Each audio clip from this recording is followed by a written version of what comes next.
Hi, I'm here in my room in Copenhagen and I thought I would sit down and have a chat with you guys just to update you about what's going on in my life at the moment. So yeah, as I just told you, we are living in Copenhagen at the moment. We really enjoy things here. There are just so many things going on all the time, and yeah, I love living close to the sea and to the city. I can take the metro everywhere and it's just really enjoyable here. Unfortunately, we will have to move out of this apartment in 2 months because we rented this place from our friend for 6 months, and that was because he was moving to another city, so he needed someone else to take over his apartment while he was away. This is a very normal thing to do in Denmark, so yeah, you can often find a place if you're only staying here 6 months or 1 year. And yeah, Frederick and I were really happy that we were able to move in here. If not, we probably wouldn't have been able to move to Copenhagen and try things out here because it's so difficult to find a place to live in Copenhagen. Of course, there are lots of places,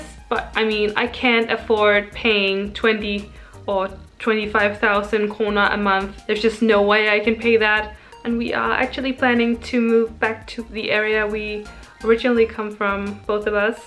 Frederick comes from the same area as I did, and we went to the same high school, as you might know. We're going to move back there. Mostly it's because we want to save some money, and we will not be able to do that in Copenhagen. So as it is now, that's the plan, to move back to our hometown and the area, because we will be able to save up so much money. Living there is a lot cheaper than living in Copenhagen, of course, because Copenhagen is the capital of Denmark. I still haven't found a job here. It's only Frederick who works here. He works at Disney. Frederick really loves his job, so the situation is kind of unfortunate, but we really don't think that we will be able to find anywhere to live here because it's so expensive. I have a part-time job as a Japanese teacher in Odense, and I go there one day of the week. Honestly, I never thought I would enjoy it as much as I do. I find it so enjoyable that I can teach Japanese to people who really want to learn Japanese, and there are all these adults who just really want to learn Japanese and they just want all this information that I can give them, and yeah, I just really love that. So as it is now, I really love that job,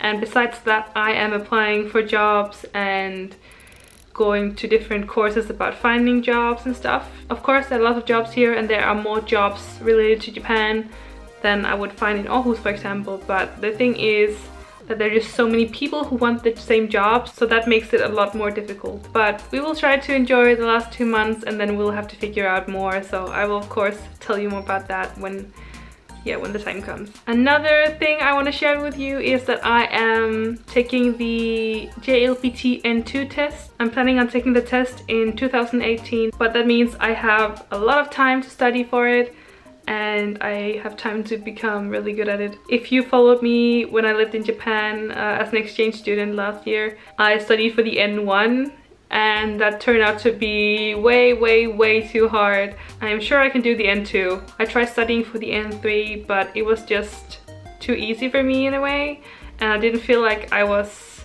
challenged enough, so I know that I can get my level 2 N2. And now for the most interesting part of this video. Frederick and I are moving to Japan next year. We haven't really decided where we are going, what jobs we want, or exactly the date for when we're going, but we might go like summer, autumn, because then we will have time to save up a lot of money for the trip, or like working holiday, because we are going on working holiday in Japan and we're planning on having jobs. But first we need to save up a lot of money. We really need to figure out what we can do, because Frederick doesn't speak Japanese. He only has English and he's not a native speaker. So yeah, we'll have to figure out what to do.